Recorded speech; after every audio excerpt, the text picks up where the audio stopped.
What's going on, everyone, and welcome into Expected Bets for your go-to podcast for all things hockey betting. Nailed it. Third time's a charm here, guys. We're not going to leave the first two introductions in here, but I'm Gator Betting, and always I'm joined by my two co-hosts, Franco the Banker and Gretzky Betskis. What's going on, guys? Not much. I'm going to LA this weekend. It'll be the weekend of the 20th, I guess, to see the legendary British band Pulp play in the Hollywood Forever Cemetery. So gonna get to that one checked off my bucket list. Hollywood Betsky this weekend, huh? Yeah. Nice. Hey, I like the ring to that. There you go. Franco, how we doing? I don't have anything exciting like that planned, but yeah, man, I'm good. Cranking along here. We're going to be through this Metro division pretty shortly here, so I'm pretty excited for that for sure. Yeah, these team previews are flying by. All right, today we're going to be breaking down the New York Islanders, so let's get into that. All right, let's get into the New York Islanders team preview here. Guys, we've kind of shot a few texts back and forth here, begrudging this team. But about 5 minutes before we started recording, we kind of got back on the train here almost. It's interesting here of how that shift swings. So their big offseason addition, Anthony Duclair, comes over, as well as Franco. I'm going to let you take this one. Maxim Siplikov. There it is. Yep. So the Russian free agent joins as well.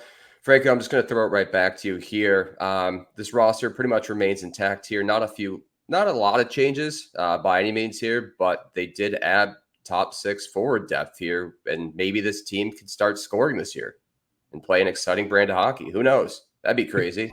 Yeah, I think that's always the knock, right? When we talk about this team or think about this team, we're like, it's boring, low scoring games, low event hockey. And in general, I think a lot of hockey fans are just not excited by this team or just down on this team in general. So going into this, I kind of wanted to feel that way. And obviously they're aging and all that. So the top guys like Nelson and Horvat and Lee even are getting up there in age, but you add a guy like Duclair who has goal scoring touch.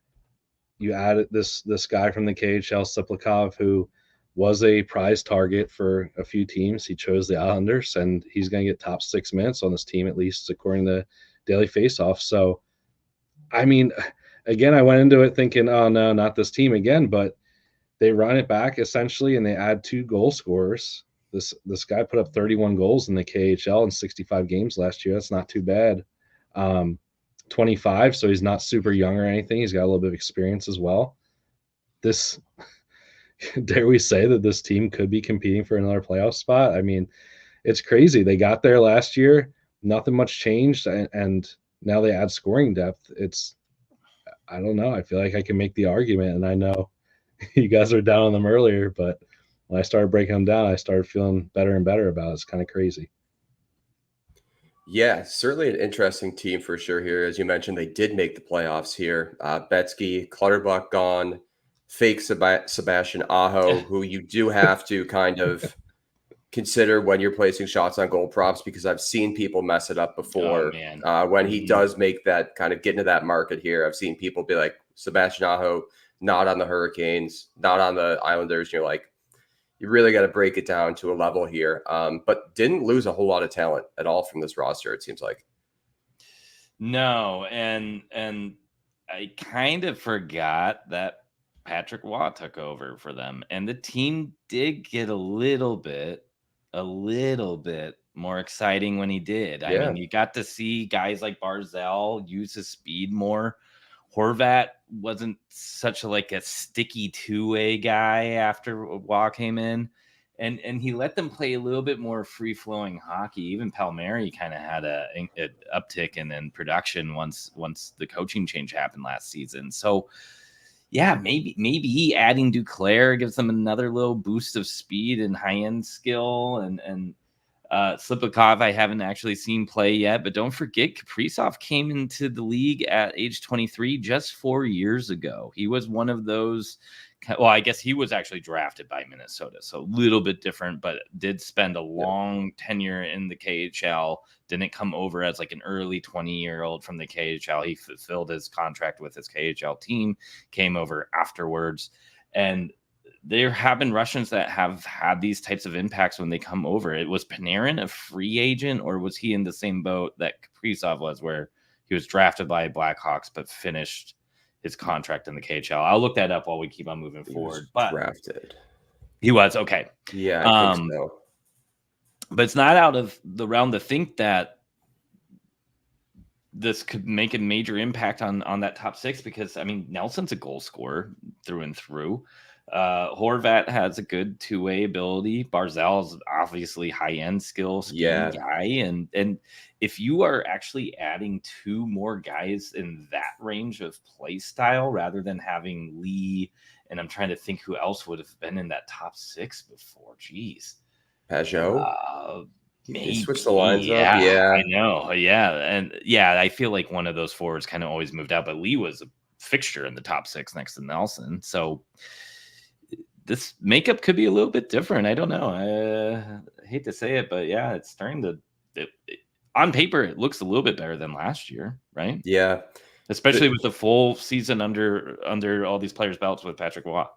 Yeah, I mean, the guy obviously we saw early on in his career have superstar potential was Barzal, right? Yes, and he's in a major market, like kind of set up for success here. A guy that the NHL wants to have. He's in New York, right?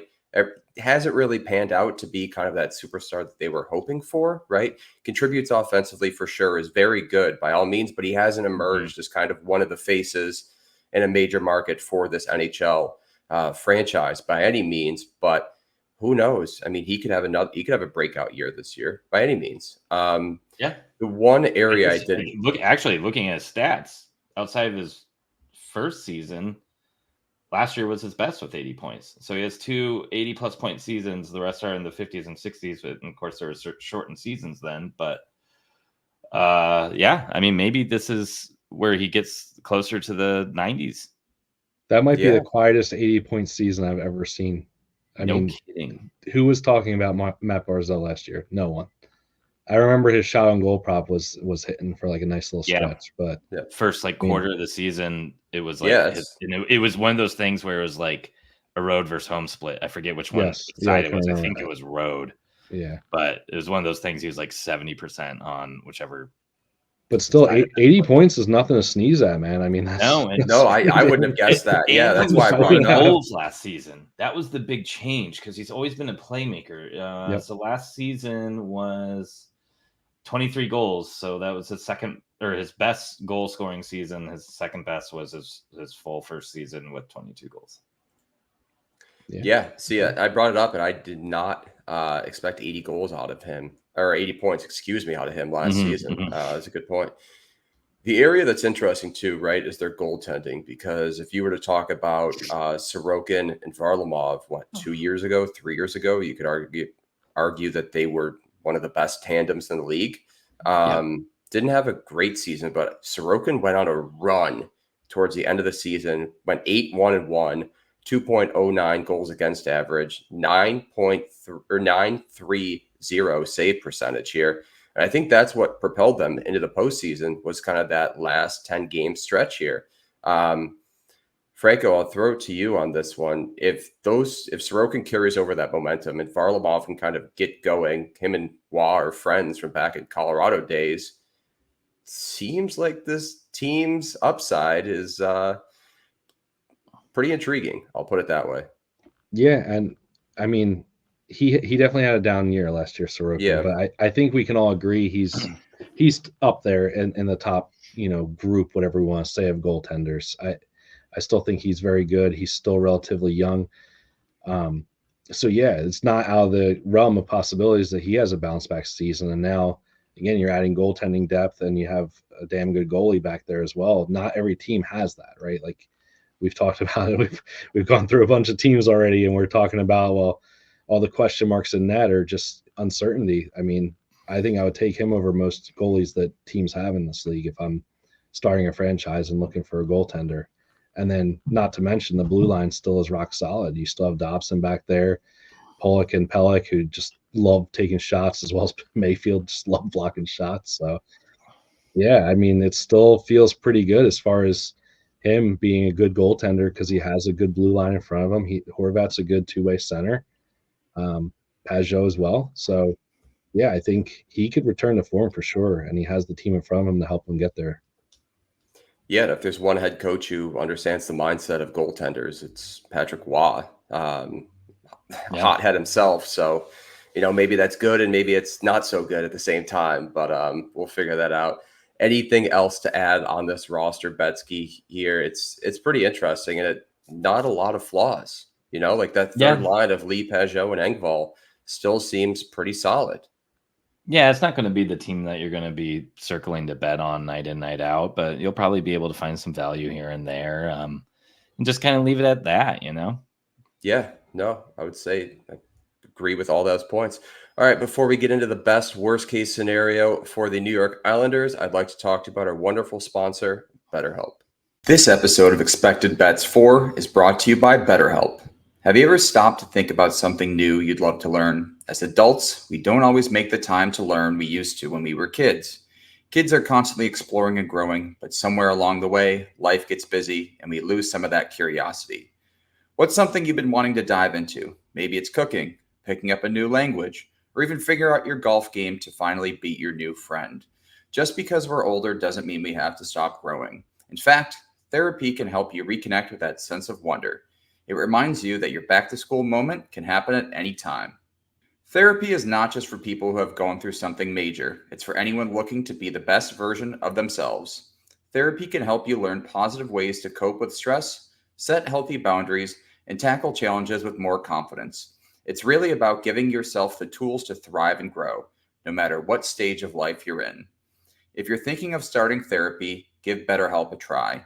It's entirely online, designed to be convenient, flexible, and suited to your schedule.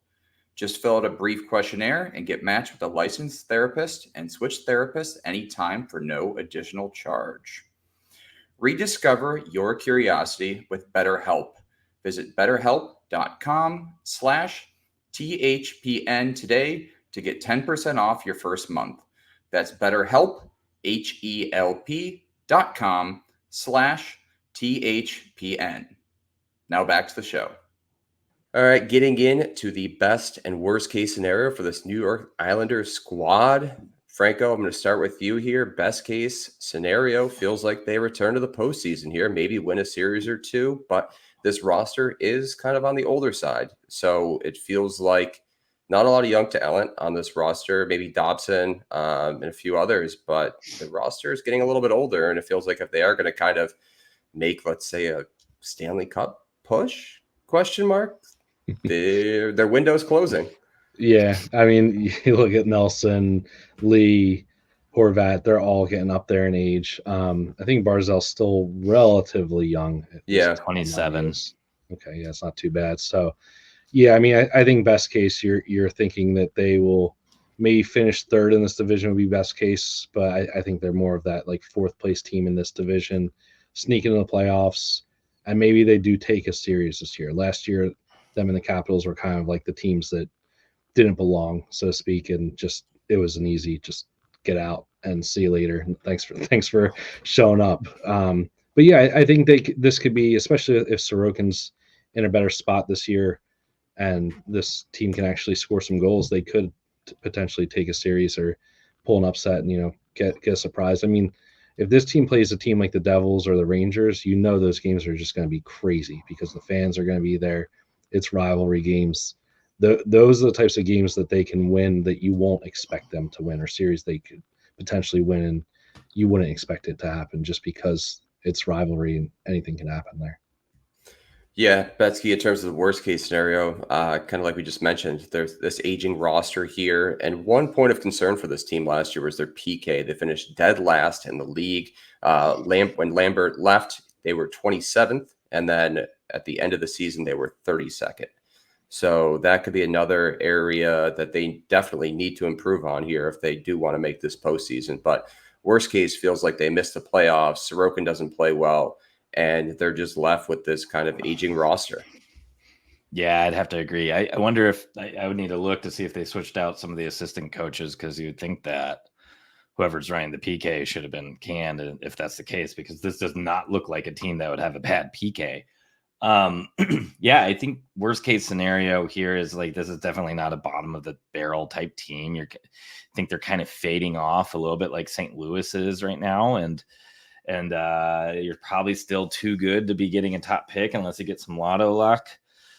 So yeah, I think really that worst case is Sorokin looks bad on top of the whole team kind of looking bad, because if Sorokin can out goalie other teams, you never know. I mean, we've seen magic runs with teams with a hot goaltender before. There's the pieces here, so there's the depth here to maybe do something kind of special in the playoffs. But if Sorokin has another down year, not only is he going to start losing value as far as the trade market goes, but that contract's going to look worse and worse. And then you start to question what you're even going to do as far as the direction of the team. Are you going to kind of keep the ship sailing for a couple more years, or and hope that he rebounds? Or that's where you start to really take a look at yourself in the mirror and wondering what the hell you're looking at and not knowing how to make it look a little bit prettier again.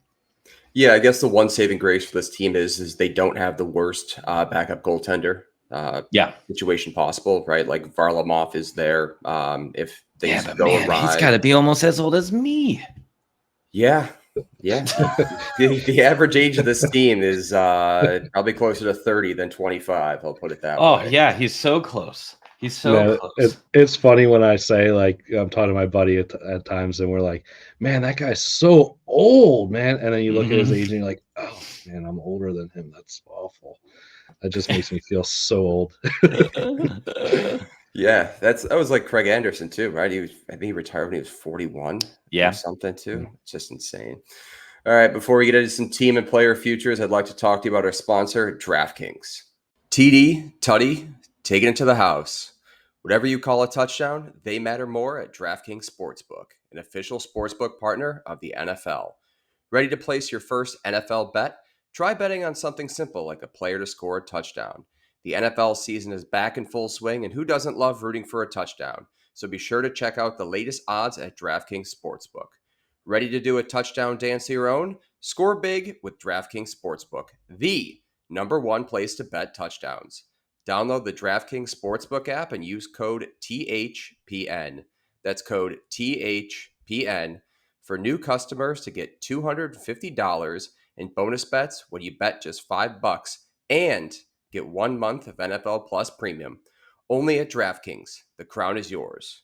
Gambling problem? Call 1-800-GAMBLER. In New York, call 877-8-HOPE-NY or text HOPE-NY 467-369. In Connecticut, help is available for problem gambling. Call 888-789-7777 or visit ccpg.org. Please play responsibly. On behalf of Boot Hill Casino and Resort in Kansas, 21 and over. Age and eligibility varies by jurisdiction. Void in New Hampshire, Oregon, and Ontario. Bonus bets expire 168 hours after issuance. For additional terms and responsible gaming resources, see dkng.co/ftball. NFL Plus Premium offer available only to new and former NFL Plus subscribers. Additional NFL Plus Premium terms at nfl.com/terms. Getting into some team and player futures for this Islanders squad.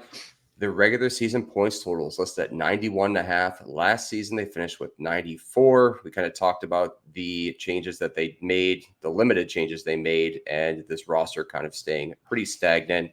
Does have some upside, though. Betsky, I'm going to throw it to you here first. Franco mentioned that they probably going to compete for a playoff position, right? But as we kind of work through this Metro, it feels like only 3 teams are probably going to come out of this division. No team made the playoffs with less than 91 points last season. I know that's just a one season sample size here, but that seemingly feels like a fair total to make it. So, gosh, if it's a little bit less, why wouldn't you want to just make the playoffs instead of the point total for this team? So I think that's the better bet. You're going to get a little bit more, just eke out a little bit more value on there. If you have a book that allows you to parlay teams that are making the playoffs, this is not one I would necessarily want to use. But if I'm going to have to pick one of these props between division conference, Stanley Cup, make the playoffs, and just their point total, I guess the making the playoffs is my favorite out of those. Yeah. Yeah, you can cut 10 cents off that price for the regular Yep. season points total at -115. Franco, are you kind of on the same, I guess, wavelength as Betsky here? I feel like division winner, conference winner, and Stanley Cup really aren't the moves for this team. No, yeah, you're not getting any well, I mean, you're getting value, but you're not getting reality out of any of those things. So, yeah, as much as I think this team could be that fringe type of playoff team, I'm not trying to get involved in any of those other markets. This might be a team too where maybe you wait a little bit into the season, you might be able to get a better number on this to make the playoffs. That would be probably where I would go if you had to put money down on this team in a future type of sense. That's where I would go. Yeah, the division winner at 12-1, right? You just don't see him competing with the Rangers and the Devils. They're two rivals. And even you can even throw Carolina in the mix because they're the third favorite to win the Metro. Conference winner, Stanley Cup, again, just kind of toss that out the window, as I don't think those are really in the cards. Moving along to player points here. Bo Horvat at 66.5. Nelson at 68.5, Barzell at 73.5, and Noah Dobson at 66.5 here. Franco, I'm going to throw it to you first. Any of those player point props intrigue you? Well, the first one I want to point out is Dobson.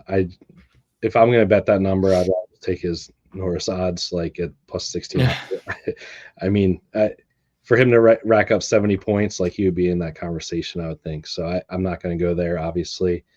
Nelson, I don't want to do just because I feel like, again, he's getting up there in age. He probably won't be relied on as much to be the guy with Duclair, and especially if the Siplikov guy works out, you could see him maybe being like that guy, the slap shot guy on the power play type of guy. So I don't want to be involved with him. I think the two I'll be looking at is Horvat and Barzell, to be honest with you. Like you said, Barzell had 80 points last year. I don't think it's that unreasonable for him to get there again. You're improving his line mates by adding Duclair, and same for Horvat. He's in the same scenario. You're on a line with two playmakers. You can stumble into production almost, it feels like. Yeah, Barzell at 73.5, I think, is probably the favorite bet that I have for this team for sure. I mean, we talked about it, but 80 points last year really flew under the radar, all things considered, when you're kind of talking about this NHL landscape. Betsky, did you have any player point props or even goals that you liked? No, I mean, I think the only one here I would touch is Barzell, which seems very, very nice as far as the futures price. So I think we were talking about it yesterday on the Jersey show. Some of the books are allowing you to get alt points, and if you could get them at 80, I mean, that may be worth the extra leverage there. So I think that one's a really safe looking point total. Yeah, I agree with everything you said.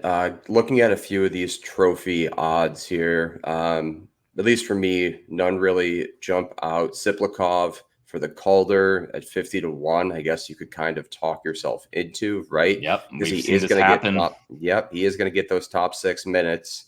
And when you look at a few of these other rookies in terms of the situation that they're put in just on the team, it's certainly not as good as kind of where he's positioned. He's not 18. He's not 19. He's a 25-year-old who put up a ton of points in the KHL playing against men. Kaprizov and Panarin both won the Calder their quote-unquote rookie years, but they were both above 20, I believe. I'll need to look at Panarin, but I think Kaprizov was 24. Or I think 22 is what it was. But that's a sneaky one to place early. You're probably not going to get those odds if he does convert. It's very, very risky. But man, those odds are really tempting. Yeah. Franco, did you have anything else to add? I just want to point out one thing. So he's right on the cusp of the 26 age cutoff or whatever. And I know firsthand, I took Michael Bunting a couple years ago when he had his rookie season when he was on that same situation, and he just got voted out essentially, although he was the more productive player. So that's just something to take with a grain of salt. Now you're getting 50-1, like why not throw $5 or $10 on it? Who cares, and see what happens? That's not the worst idea. I kind of don't mind the idea of taking Sorokin for Vezina though. Honestly, like if I had to take one for this team and put like a decent amount of money on it, that would be probably where I'd be looking. Yeah. 1,200 feels pretty damn good for him. We know he's good enough. And again, I talked about the blue line in front of him and the forward core being defensively minded. At least you would have to think that PK's got to improve. The pieces are there. I don't know how the hell they were that bad last year, to be honest with you. So yeah, I think if he bounces back, he could be right in that conversation. You're getting him at 1,200. That's not too bad. No, that is the other one that I did want to point out. I like that a lot. And we've kind of seen the Vesna transition more towards an individual goalie, like analytics wise, like goals saved above Yes. expected the past 2 seasons. Who's ever led that has won the Vesna, right? And so you kind of see goalies being in their own category before, right? Where Vesna, certainly a good defensive core, helped. The goaltender, obviously, is kind of the stats weren't there or the analytics weren't there per se. But now it feels like they can really kind of separate the goalie from everyone else on the ice. And even if this PK doesn't improve, right, he's still, if he plays well, he feels like he's still got a pretty good shot and he's riding that momentum from last year as well, you know? Yeah. Yeah, the wins matter for the Vesna, but it's not as much as it has been in the past. So you want to find a goalie who's going to get the starts, going to be on a team good enough to pad his wins a little bit. But like last year, I took Bobrovsky at one point in mid-season, even though Hellebuck was having just an insane season statistically. And I was kind of taking that lean of, well, maybe Bob's going to, I mean, he's still playing out of his mind and he's getting the wins. But in the end, it didn't matter. The actual individual performance kind of championed that. So I agree with you, Franco. It seems like they're kind of moving away from having to have both in there, but you still want to be able to pad yourself a little bit with wins. You know, like it's going to take a hell of a performance for Freddie Anderson to get it, even though he may have more wins than, you know, Sorokin or something. And this feels like we're getting him at a discount too. Like I think I do too. Last year he was like the top, I believe. So you know, now the market's kind of moved against him. I would think that grabbing him now feels like a good move. I feel like he's still like a top 5-ish goaltender in the league. So you're getting a top 5 goaltender at plus 1,200. That just feels nice. It is almost an in-season betting angle too, right? If you go to Money Puck and you look at the goals saved above expected and you kind of compare it to the odds on DraftKings and you're like, all right, well, maybe Sorokin's third right now in goals saved above expected, but his Vezina odds have jumped to 15, 20 to 1, you know, and there's maybe a goal or so difference in there. It's not out of the realm, right? I think that's probably something to consider moving forward here because we've seen the shift towards analytics equating to winners of this award. Mm-hmm. Yeah. And, you know, being a netminder, pulling wins and elite stats and with maybe not the best team in front of you definitely is going to help you in some of those categories.